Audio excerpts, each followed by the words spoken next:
आपका बम बम भोले पेज पे स्वागत। 2025 की वह भयानक रात जब गुजरात के वीरावल में अरेबियन सी के किनारे खड़ा सोमनाथ मंदिर खतरे में था। मोहम्मद गजनी की सेना ने मंदिर पर तेजी से हमला किया, खजाना लूटा और शिवलिंग को तोड़ने की कोशिश की। अल बरूनी की किताब तारीख ए हिंद के मुताबिक उस समय मंदिर में हजारों भक्त थे और मोहम्मद गजनी ने सभी भक्तों को बेरहमी से मार डाला। वह रात इतनी भयावह थी कि पत्थर भी चीख उठे, लेकिन यह सिर्फ एक शुरुआत थी। सोमनाथ बार बार टूटा, लेकिन हर बार फिर से खड़ा हुआ, जैसे कोई दिव्य शक्ति इसकी रक्षा करती हो। क्या यह सिर्फ एक मंदिर है या इसमें कोई ऐसी ताकत छुपी है जो समय और तूफान दोनों को हरा देती है? क्यों सोमनाथ को भारत की आत्मा कहा जाता है और कैसे यह हजारों साल पुराना शिवलिंग आज भी अपनी चमक बरकरार रखता है? सोमनाथ मंदिर, जो भगवान शिव के 12 ज्योतिर्लिंगों में पहला माना जाता है, सिर्फ एक तीर्थ स्थल नहीं बल्कि रहस्यों का एक बड़ा खजाना है। कहते हैं यहाँ का शिवलिंग कभी हवा में तैरता था। क्या यह पुराने भारत की इंजीनियरिंग का अद्भुत नमूना था या कोई दिव्य शक्ति का राज? और वह स्यमंतक मणि जो महाभारत के मुताबिक भगवान कृष्ण से जुड़ी थी, क्या वह आज भी मंदिर के गर्भगृह में कहीं छुपी है? 2020 में जब IIT गांधीनगर के पुरातत्व विशेषज्ञों ने मंदिर के नीचे खुदाई की तो एक 3 मंजिला इमारत का पता चला। एक ऐसा ढांचा जो शायद हजारों साल पुराना है। यह किसका रहस्य है? क्या यह रावण के समय का है या कोई और पुराना सीक्रेट? और वह बाण स्तंभ जो 6ठी सदी के शिलालेख के साथ कहता है कि यहां से अंटार्कटिका तक कोई जमीन नहीं आती। ये बात आज आधुनिक विज्ञान भी मानता है, लेकिन उस समय के लोगों को यह ज्ञान कैसे मिला जब न सैटेलाइट थे न ही नक्शे? सोमनाथ की कहानी सिर्फ हमलों और तूफान की नहीं बल्कि पौराणिक कथाओं से भी जुड़ी है। स्कंद पुराण कहता है कि यह मंदिर चंद्रदेव ने बनाया जब उन्होंने दक्ष के श्राप से मुक्ति पाने के लिए यहाँ शिव जी की तपस्या की। यह वह स्थल है जहाँ त्रिवेणी संगम, कपिला, हिरण और सरस्वती नदियों का मिलन होता है। कहते हैं सतयुग में चंद्रदेव ने इसे सोने से बनाया, त्रेता युग में रावण ने चांदी से और द्वापर युग में भगवान कृष्ण ने चंदन की लकड़ी से। लेकिन क्या यह सिर्फ कथाएं हैं या इनमें कोई सच्चाई छुपी है? और अगर यह सच है तो वह सोने चांदी के मंदिर कहाँ गए? और दोस्तों, सोमनाथ के आसपास बहती गोमती नदी का एक अजीब रहस्य है। हर रोज सुबह इसका पानी बढ़ता है और रात को घट जाता है। वैज्ञानिक इसे समझ नहीं पाए, लेकिन स्थानीय लोग कहते हैं यह शिव की माया है और वह अरेबियन सी जो हजारों साल से मंदिर के पास बहता है, उसने कभी इसे नुकसान नहीं पहुंचाया। कई तूफान आए, समुद्र के उफनते पानी ने दुनिया के कई हिस्सों को तबाह किया, लेकिन सोमनाथ अपनी जगह पर अडिग रहा। क्या यह सिर्फ संयोग है या प्रकृति खुद इस मंदिर की रक्षा करती है? यह मंदिर सिर्फ एक धार्मिक स्थल नहीं बल्कि भारत के उस सनातन जीवन का प्रतीक है जो हर संकट के बाद फिर से उभरता है। कहते हैं इस मंदिर पर 17 बार हमले हुए, लेकिन हर बार यह और भी शानदार रूप में उभरा। क्या इसकी नींव में कोई ऐसा मंत्र छुपा है जो इसे अमर बनाता है? आज भी हर साल लाखों भक्त यहाँ अपनी मनोकामना लेकर आते हैं और कहते हैं कि सोमनाथ के दर्शन से हर पाप धुल जाता है। तो दोस्तों, क्या आप तैयार हैं इस रहस्यमयी यात्रा के लिए? यह कहानी सिर्फ एक मंदिर की नहीं बल्कि उस आस्था की है जो हजारों साल से चलती आ रही है। इस सफर में हम खोलेंगे सोमनाथ के वह राज जो आपके होश उड़ा देंगे। क्या यह मंदिर सच में चंद्रदेव ने बनाया? क्या स्यमंतक मणि आज भी यहाँ है? बाण स्तंभ का ये ज्ञान कैसे मिला? और वह 3 मंजिला इमारत का राज क्या है? तो बने रहिए हमारे साथ और कमेंट में हर हर महादेव जरूर लिखिए। अगर यह कहानी आपको पसंद आ रही है तो वीडियो को लाइक करें।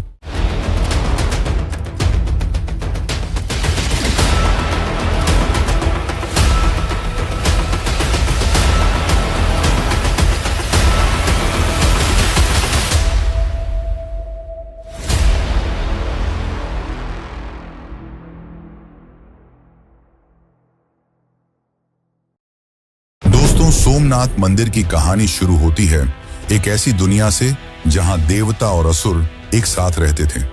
यह है सत्य युग की बात, जब स्वर्ग में चंद्रदेव यानी चंद्रमा अपने रूप और तेज के लिए जाने जाते थे। स्कंद पुराण और ऋग्वेद के मुताबिक चंद्रदेव की कहानी एक ऐसी कथा है जो सोमनाथ मंदिर के जन्म से जुड़ी है। तो चलिए इस पौराणिक सफर पे चलते हैं और जानते हैं कि कैसे यह मंदिर बना भारत का पहला ज्योतिर्लिंग। चंद्रदेव एक सुंदर और तेजोमयी देवता थे जिन्होंने राजा दक्ष की 27 कन्याओं से विवाह किया था। इनमें से एक थी रोहिणी, जो अपने रूप और मनमोहक स्वभाव के लिए सबसे अलग थी। चंद्रदेव का दिल रोहिणी पे ऐसे लगा कि वह अपना ज्यादातर समय उसी के साथ बिताने लगे। बाकी 26 कन्याओं को यह बात बिल्कुल पसंद नहीं आई। उन्होंने अपनी दुख की बात अपने पिता दक्ष के सामने रखी। दक्ष को यह सुन के गुस्सा आया और उन्होंने चंद्रदेव को एक भयानक श्राप दे दिया। कहते हैं कि दक्ष का श्राप इतना प्रचंड था कि चंद्र का तेज और रूप धीरे धीरे खत्म होने लगा। उनका शरीर कमजोर होने लगा और उनका सुंदर चेहरा मुरझा गया। क्या यह श्राप चंद्रदेव को हमेशा के लिए खत्म कर देता, या कोई ऐसी शक्ति थी जो उन्हें बचा सकती थी? बिल्कुल बेबस और दुख में डूबे चंद्रदेव ने देवताओं के देवता ब्रह्मा जी से मदद मांगी। ब्रह्मा जी ने उन्हें एक रास्ता दिखाया। जाओ, धरती पर प्रभास पाटन के उस पवित्र स्थल पर जाओ जहां त्रिवेणी संगम है। वहां भगवान शिव की तपस्या करो। त्रिवेणी संगम यानी कपिला, हिरण और सरस्वती नदियों का वह पवित्र मिलन जो गुजरात के सौराष्ट्र में सोमनाथ के पास आज भी बहता है। कहते हैं यह संगम न सिर्फ धार्मिक रूप से पवित्र है बल्कि इसका जियोग्राफिकल महत्व भी है, क्योंकि यह 3 नदियों का पानी यहां एक साथ मिलता है और यह स्थान आस्था का केंद्र बना। लेकिन सवाल यह है, क्या चंद्रदेव की तपस्या सच में शिव जी को खुश कर पाई? चंद्रदेव ने प्रभास पाटन में एक शिवलिंग स्थापित किया और दिन रात कठिन तपस्या शुरू की। उनकी भक्ति इतनी गहरी थी कि खुद भगवान शिव उनके सामने प्रकट हुए। शिव जी ने चंद्रदेव से कहा, तुम्हारी भक्ति ने मुझे प्रसन्न किया है, मैं तुम्हें दक्ष के श्राप से मुक्ति दूंगा। लेकिन दक्ष का श्राप इतना मजबूत था कि पूरी तरह खत्म नहीं हो सकता था। तो शिव जी ने एक वरदान दिया, तुम्हारा तेज हर महीने 15 दिन तक घटता रहेगा, लेकिन अगले 15 दिन में फिर से पूर्ण हो जाएगा। इसी वजह से आज भी हम चंद्रमा को शुक्ल पक्ष में बढ़ते और कृष्ण पक्ष में घटते देखते हैं। लेकिन यह कथा यहीं नहीं रुकती। चंद्रदेव ने शिव जी से एक और वरदान मांगा, प्रभु आप इस शिवलिंग में हमेशा के लिए विराजमान रहिए। शिव जी ने यह वरदान भी स्वीकार किया और तब से यह शिवलिंग सोमनाथ के नाम से जाना गया। सोम के नाथ यानी चंद्र के भगवान। लेकिन दोस्तों, सोमनाथ की पौराणिक कथा इससे भी गहरी है। स्कंद पुराण के मुताबिक यह मंदिर सिर्फ एक बार नहीं बल्कि हर युग में अलग अलग रूप में बना। सत्य युग में चंद्रदेव ने इसे सोने से बनाया। कहते हैं वह मंदिर इतना चमकता था कि उसका तेज स्वर्ग तक जाता था। फिर त्रेता युग में रावण, जो शिव का बड़ा भक्त था, ने इसे चांदी से बनवाया और द्वापर युग में भगवान कृष्ण ने अपने हाथों से इसे चंदन की लकड़ी से सजाया। लेकिन यह सोने चांदी के मंदिर कहां गए? क्या यह सिर्फ कथाएं हैं या इनमें कोई सच्चाई छुपी है? और अगर यह सच है तो क्या वह पुराने ढांचे आज भी कहीं मंदिर के नीचे छुपाए हैं? और एक बड़ा सवाल, त्रिवेणी संगम का यह स्थान क्यों इतना खास है?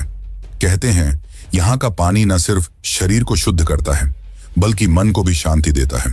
स्थानीय लोगों का मानना है कि यहाँ स्नान करने से हर भक्त के दुख दूर होते हैं। लेकिन क्या यह संगम सिर्फ आस्था का प्रतीक है या इसके पीछे कोई और रहस्य है? सोमनाथ मंदिर के इस पहले ज्योतिर्लिंग का राज क्या है जो हजारों साल से लोगों के दिल में बसा है? तो दोस्तों, यह थी सोमनाथ की पौराणिक कथा, लेकिन यह सिर्फ शुरुआत है। इस कथा के बाद हम जानेंगे कि कैसे यह मंदिर बार बार टूटा लेकिन हर बार फिर से खड़ा हुआ।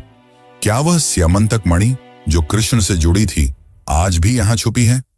और क्या यह मंदिर सिर्फ आस्था का स्थल है या इसमें कोई पुरानी तकनीक का राज छुपा है? कमेंट में हर हर महादेव जरूर लिखिए और बने रहिए हमारे साथ इस अद्भुत यात्रा में। चलिए आगे बढ़ते हैं सोमनाथ के इतिहास और रहस्यों की तरफ। कहते हैं यह मंदिर सिर्फ पत्थर का ढांचा नहीं बल्कि भारत की सनातन शक्ति का प्रतीक है। लेकिन सवाल यह है, कैसे यह मंदिर इतने बड़े बड़े हमलों के बावजूद जिंदा रहा? क्या इसकी नींव में कोई ऐसा राज छुपा है जो इसे अमर बनाता है? चलिए शुरू करते हैं सोमनाथ के इतिहास के इस अद्भुत सफर को, जहां हर कदम पर है विनाश और पुनर्जन्म की कहानी। ये बात है 9वीं सदी की, जब गुर्जर प्रतिहार वंश के राजा नागभट्ट द्वितीय, जो 825 से 833 ईस्वी तक राज किया, सोमनाथ के पवित्र स्थल पर आए। इंस्क्रिप्शंस के मुताबिक उन्होंने यहाँ के सोमेश्वर शिवलिंग के दर्शन किए और इसकी महिमा को और बढ़ाया। उस समय सोमनाथ एक बड़ा तीर्थ स्थल था जहां लोग दूर दूर से आते थे। फिर आई 10वीं सदी, जब चालुक्य वंश के राजा मूलराज ने यहाँ एक शानदार मंदिर बनवाया। कहते हैं यह मंदिर इतना भव्य था कि उसकी चमक समुद्र के पार तक जाती थी। लेकिन क्या यह मंदिर सच में मूलराज ने बनवाया या यह सिर्फ एक कथा है? और अगर यह सच है तो क्या उस मंदिर का कोई हिस्सा आज भी यहाँ छुपा है? लेकिन दोस्तों, सोमनाथ का यह शानदार सफर 1025 ईस्वी में एक बड़े संकट से टकराया। अफगान शासक मोहम्मद गजनी ने अपनी सेना के साथ वीरावल पर हमला किया। अल बिरूनी, जो उसके साथ था और उसने तारीख हिंद लिखी, कहता है कि सोमनाथ का खजाना इतना बड़ा था कि उसकी चमक दुनिया भर में मशहूर थी। गजनी ने मंदिर का खजाना लूटा और शिवलिंग को भी नुकसान पहुंचाने की कोशिश की। हजारों भक्तों ने अपनी जान गंवाई, लेकिन मंदिर की रूह को कोई नहीं मिटा सका। क्या यह मंदिर सिर्फ अपने खजाने के लिए निशाना बना या इसके पीछे कोई और बड़ा राज था? फिर आया 1299 ईस्वी का वह समय, जब दिल्ली सल्तनत के अलाउद्दीन खिलजी के सिपाही उलूग खान के लीडरशिप में सोमनाथ पर दोबारा हमला किया। इस बार भी मंदिर का खजाना लूटा गया और उसकी भव्यता को नुकसान पहुंचा। लेकिन एक नायक उभरा, जालौर का वीरमदेव, जिन्होंने खिलजी की सेना के खिलाफ लड़ाई लड़ी और कुछ खजाने को वापस लेने की कोशिश की। कहते हैं वीरमदेव की हिम्मत ने मंदिर की रूह को जिंदा रखा। लेकिन क्या वह खजाना कभी पूरा वापस आया? सोमनाथ का यह विनाश यहीं नहीं रुका। 1395 ईस्वी में जफर खान ने, जो गुजरात का गवर्नर था, मंदिर पर फिर से हमला किया। फिर 1451 ईस्वी में महमूद बेगड़ा ने इसे निशाना बनाया और सबसे बड़ा संकट आया 17वीं सदी में, जब मुगल शासक औरंगजेब ने 1665 और 1206 में मंदिर को पूरा वीरान कर दिया। कहते हैं उस समय मंदिर के पत्थर भी टूट चुके थे और भक्त दूर दूर तक बिखर गए। लेकिन सवाल यह है, इतने बड़े हमलों के बावजूद सोमनाथ का नाम क्यों जिंदा रहा? क्या यह मंदिर सिर्फ एक स्थल था या इसमें कोई ऐसी शक्ति थी जो हर बार इसे जिंदा करती थी? लेकिन दोस्तों, सोमनाथ की कहानी सिर्फ विनाश की नहीं, बल्कि पुनर्जन्म की भी है। 12वीं सदी में 1143 से 1162 ईस्वी तक चालुक्य राजा कुमारपाल ने एक मजबूत पत्थर का मंदिर बनवाया, जो सोमनाथ की रूह को फिर से जगा गया। फिर 14वीं सदी में 1308 से 1371 ईस्वी तक चूड़ासमा वंश के राजाओं महिपाल और ठेंगरा ने मंदिर के लिए अपना योगदान दिया। कहते हैं उन्होंने मंदिर की सेवा की और भक्तों को फिर से एकत्रित किया। लेकिन असली चमत्कार हुआ 1883 ईस्वी में, जब मराठा रानी अहिल्याबाई होलकर ने सोमनाथ के लिए एक नई रोशनी जलाई।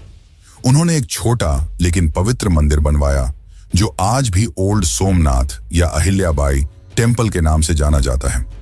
अहिल्याबाई के इस काम ने सोमनाथ की रूह को हमेशा के लिए जिंदा रखा और उनका यह मंदिर आज भी उसी शक्ति को लेकर चलता है। और फिर आया वह पल जो सोमनाथ के इतिहास का सबसे शानदार दौर था, 1950 ईस्वी। भारत के लोहे के पुरुष सरदार वल्लभ भाई पटेल और डॉ राजेंद्र प्रसाद के लीडरशिप में सोमनाथ मंदिर को एक नए रूप में बनाया गया। 11 मई 1951 को जब यह मंदिर दोबारा खुला तो लाखों लोगों ने हर हर महादेव के नारे लगाए।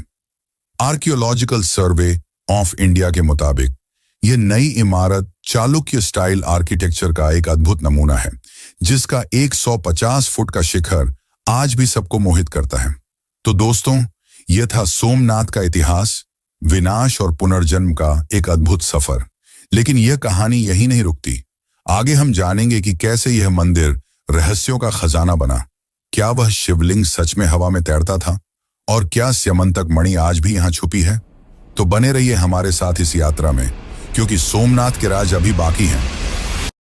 सोमनाथ मंदिर सिर्फ आस्था और इतिहास का गवाह ही नहीं, बल्कि रहस्यों का एक ऐसा खजाना है जो दिल और दिमाग दोनों को हैरान करता है। स्कंद पुराण के एक श्लोक में कहा गया है, सोमनाथो ज्योतिर्लिंगम सर्व पाप विनाशनम, यानी सोमनाथ का ज्योतिर्लिंग हर पाप को नष्ट कर देता है। लेकिन इस मंदिर के गर्भगृह में छुपा है एक ऐसा राज जो हजारों साल से उलझा हुआ है। क्या यह मंदिर सिर्फ पत्थर का ढांचा है, या इसमें कोई ऐसी शक्ति छुपी है जो साइंस भी समझ नहीं पाई? क्या यहाँ का शिवलिंग सच में हवा में तैरता था? और क्या वो स्यमंतक मणि जो दुनिया का सबसे बड़ा खजाना कही जाती थी, आज भी यहाँ कहीं छुपी है? चलिए खोलते हैं सोमनाथ के इन अद्भुत रहस्यों के दरवाजे और देखते हैं कि ये हमें कहां ले जाते हैं। सबसे पहला रहस्य, सोमनाथ का वो शिवलिंग जो कहते हैं कभी हवा में तैरता था। स्कंद पुराण और लोक कथाओं के मुताबिक यह शिवलिंग इतना पवित्र था कि यह जमीन को छुए बिना मंदिर के गर्भगृह में तैरता रहा। 1017 ईस्वी में जब अफगान विद्वान अल बिरूनी सोमनाथ आया तो उसने अपनी किताब तारीख-ए-हिंद में लिखा कि यह कोई चमत्कार नहीं बल्कि मैग्नेटिक पत्थरों का कमाल था। कहते हैं मंदिर के नीचे और ऊपर ऐसे पत्थर रखे गए थे जो शिवलिंग को हवा में रखते थे। लेकिन सवाल यह है, क्या यह सच में पुराने भारत की इंजीनियरिंग का चमत्कार था या कोई दिव्य शक्ति का राज?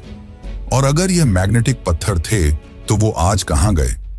क्या 1025 में महमूद गजनी के हमले के दौरान वो पत्थर भी लूट लिए गए, या वो आज भी मंदिर के नीचे कहीं छुपे हुए हैं?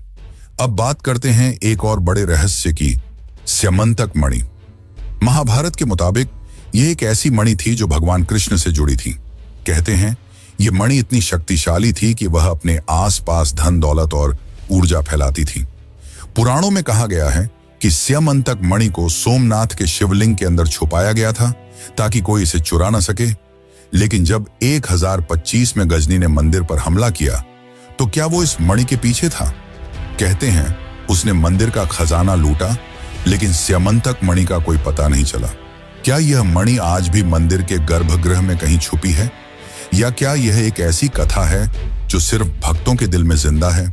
और अगर यह मणि सच में यहाँ है तो क्या इसकी शक्ति आज भी मंदिर के आसपास महसूस होती है? फिर आता है सोमनाथ का वो रहस्य जो दुनिया भर के वैज्ञानिकों को हैरान करता है, बाण स्तंभ। मंदिर के पास एक छोटा सा स्तंभ है जिसमें 6ठी शताब्दी का एक शिलालेख लिखा है। इसमें कहा गया है कि यहाँ से समुद्र के रास्ते अंटार्कटिका तक कोई भी जमीन नहीं आती। ये बात आज मॉडर्न साइंस भी मानती है। सोमनाथ से साउथ पोल तक एक सीधी लाइन में कोई भी लैंडमास नहीं है। लेकिन यह सवाल दिल को छू जाता है, जब 6ठी सदी में न सैटेलाइट थे न ही गूगल मैप्स, तो पुराने भारत के लोगों को यह ज्ञान कैसे मिला? क्या यह सिर्फ एक संयोग था या कोई पुरानी विद्या का राज? और क्या यह शिलालेख कोई बड़ा संदेश छुपाए हुए है जो हम आज भी समझ नहीं पाए? अब चलिए मंदिर के पास बहती गोमती नदी के एक अजीब रहस्य की बात करते हैं। लोकल लोग कहते हैं कि गोमती का पानी हर रोज सुबह बढ़ता है और शाम को घट जाता है। यह ऐसा चमत्कार है जो वैज्ञानिक भी समझ नहीं पाए। कहते हैं यह शिव की माया है जो नदी के पानी को हर दिन एक नए रूप में लाती है। लेकिन क्या यह सिर्फ एक प्राकृतिक घटना है या इसके पीछे कोई बड़ा रहस्य छुपा है? ASI की कुछ रिपोर्ट्स के मुताबिक सोमनाथ के आसपास का जमीनी स्ट्रक्चर इतना अलग है कि यह पानी के फ्लो को अफेक्ट करता है। और दोस्तों, अरब सागर का वो राज जो सबको हैरान करता है। हजारों साल से यह समुद्र सोमनाथ के पास बहता है, लेकिन कभी इसने मंदिर को नुकसान नहीं पहुंचाया। कई तूफान आए, समुद्र के उफनते पानी ने दुनिया के कई हिस्सों को तबाह किया, लेकिन सोमनाथ अपनी जगह पर अडिग रहा। कहते हैं यह शिव की रक्षा का चमत्कार है। लोकल लोग एक कथा सुनाते हैं, जब भी कोई बड़ा तूफान आता है समुद्र का पानी मंदिर के पास आकर शांत हो जाता है। क्या यह सिर्फ संयोग है या प्रकृति खुद इस मंदिर की हिफाजत करती है? और अगर यह सच है तो क्या मंदिर के नीचे कोई ऐसी शक्ति है जो समुद्र को भी रोक लेती है? अब एक और बड़ा राज, 2020 की वो खुदाई जो IIT गांधीनगर के पुरातत्व एक्सपर्ट्स ने की। उन्होंने ग्राउंड पेनिट्रेटिंग रडार का इस्तेमाल करके मंदिर के नीचे एक 3 मंजिला इमारत का पता लगाया। ASI की रिपोर्ट्स के मुताबिक यह ढांचा शायद हजारों साल पुराना है, लेकिन इसका असली समय या मकसद आज भी एक राज है। क्या यह वो पुराना मंदिर है जो सतयुग में चंद्रदेव ने बनवाया था, या क्या यह कोई सीक्रेट टेम्पल का हिस्सा है जो इन्वेडर्स से छुपाया गया था? और अगर यह इतना पुराना है तो क्या इसमें स्यमंतक मणि या कोई और खजाना छुपा है? यह सवाल आज भी वैज्ञानिकों के लिए एक पहेली बना हुआ है। और एक बात, स्कंद पुराण के मुताबिक सोमनाथ मंदिर का नाम हर युग में बदला। सतयुग में इसे सोमनाथ कहा गया, त्रेता युग में प्राणनाथ, द्वापर युग में भैरवनाथ और कलयुग में फिर से सोमनाथ। लेकिन पुराण कहते हैं कि भविष्य में यह प्राणनाथ के नाम से जाना जाएगा। क्या यह नाम बदलने की कथा सिर्फ एक पौराणिक बात है या इसके पीछे कोई बड़ा संदेश छुपा है? और क्या यह मंदिर भविष्य के लिए कोई बड़ा राज रखता है? तो दोस्तों, ये थे सोमनाथ के वो रहस्य जो दिल और दिमाग दोनों को छू जाते हैं। लेकिन यह कहानी यहीं नहीं रुकती। आगे हम जानेंगे कि सोमनाथ आज भी क्यों एक बड़ा तीर्थ स्थल है। क्या यह मंदिर सिर्फ आस्था का केंद्र है या इसके रहस्य आज भी हमें कुछ नया सिखाते हैं? तो बने रहिए हमारे साथ इस यात्रा में, क्योंकि सोमनाथ के और भी राज खुलने बाकी हैं। दोस्तों, सोमनाथ मंदिर की कहानी पौराणिक कथाओं से शुरू हुई, इतिहास के तूफानों से गुजरी और रहस्यों के दरवाजे खुले। लेकिन आज यह मंदिर सिर्फ एक पुरानी कथा या राज नहीं, बल्कि भारत की आस्था और संस्कृति का एक जिंदा केंद्र है। एक श्लोक कहता है, सोमनाथ दर्शनम पुण्यम सर्व कामना सिद्धिदम, यानी सोमनाथ के दर्शन से हर मनोकामना पूरी होती है। आज हर साल लाखों भक्त यहां आते हैं, अपने दुख दर्द छोड़कर शांति और शक्ति ले जाते हैं। लेकिन सवाल यह है, क्या सोमनाथ आज भी उतना ही खास है जैसा हजारों साल पहले था? क्या इस मंदिर में ऐसी शक्ति है जो आज के मॉडर्न जमाने में भी लोगों के दिल को जोड़ती है? चलिए देखते हैं कैसे सोमनाथ आज भी भारत का दिल है। आज सोमनाथ मंदिर दुनिया के सबसे बड़े तीर्थ स्थलों में से एक है। टेम्पल एडमिनिस्ट्रेशन के मुताबिक हर साल 20 से 30 लाख भक्त यहां दर्शन के लिए आते हैं। होली, शिवरात्रि और श्रावण महीने में यहां इतनी भीड़ होती है कि वीरावल का हर रास्ता हर हर महादेव के नारों से गूंज उठता है। ये भक्त सिर्फ भारत से नहीं बल्कि विदेशों से भी आते हैं, अमेरिका, ऑस्ट्रेलिया और यूरोप तक।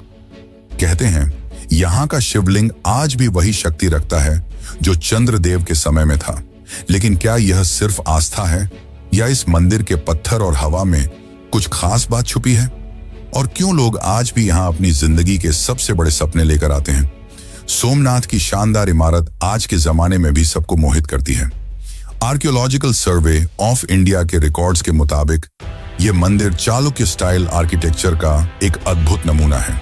इसके 150 फुट ऊंचे शिखर पर 10 टन का कलश है जो सूरज की रोशनी में चमकता है, और मंदिर के ऊपर 27 फुट लंबा एक ध्वज है जो हर 6 महीने में बदला जाता है, एक बड़े समारोह के साथ। यह शिखर और ध्वज न सिर्फ मंदिर की सुंदरता बढ़ाते हैं बल्कि इसकी सनातन शक्ति को भी दिखाते हैं। कहते हैं इस शिखर के नीचे खड़े होने से एक अलग सी शांति मिलती है। लेकिन क्या यह शिखर सिर्फ एक डिजाइन है या इसमें कोई पुराना मंत्र छुपा है जो आज भी काम करता है? सोमनाथ सिर्फ भक्तों के लिए ही नहीं बल्कि वीरावल के लोकल लोगों के लिए भी एक जीवन रेखा है। गुजरात टूरिज्म डिपार्टमेंट के डेटा के मुताबिक सोमनाथ मंदिर की वजह से हर साल वीरावल में करोड़ों का टूरिज्म बिजनेस होता है। यहाँ के होटल, दुकानें और ट्रांसपोर्ट सब इस मंदिर के कारण चलते हैं। लोकल लोग कहते हैं कि सोमनाथ उनका घर चलाता है, उनकी रोजी रोटी देता है। लेकिन इसके साथ एक और बात है, मंदिर के आसपास का बाजार न सिर्फ व्यापार का केंद्र है बल्कि संस्कृति का भी प्रतीक है। यहाँ के छोटे दुकानों में मिलने वाले शिवलिंग, रुद्राक्ष और प्रसाद लोगों के दिल में आस्था जगाते हैं। लेकिन सवाल यह है, क्या यह मंदिर सिर्फ इकोनॉमी के लिए है या यह वीरावल के लोगों की रूह में बसा है? सोमनाथ की कहानी में एक और गहरा राज छुपा है जो चंद्रदेव से शुरू हुई थी। वो कथा दक्ष और उनकी पुत्री सती से जुड़ी है। सती का शिव जी से प्रेम, उनका बलिदान और फिर शिव जी का वैराग्य। ये कथा सोमनाथ के ज्योतिर्लिंग से एक गहरा संबंध रखती है क्योंकि शिव जी की शक्ति यहाँ हर पल महसूस होती है। अगर आप इस कथा को और गहराई से जानना चाहते हैं तो हमारी सती कथा वाली वीडियो जरूर देखें। एक ऐसी कहानी जो आपके दिल को छू जाएगी और शिव सती के प्रेम को एक नए रूप में दिखाएगी। लिंक डिस्क्रिप्शन में है, तो अभी जाकर देखो और उस रहस्य को खोलो।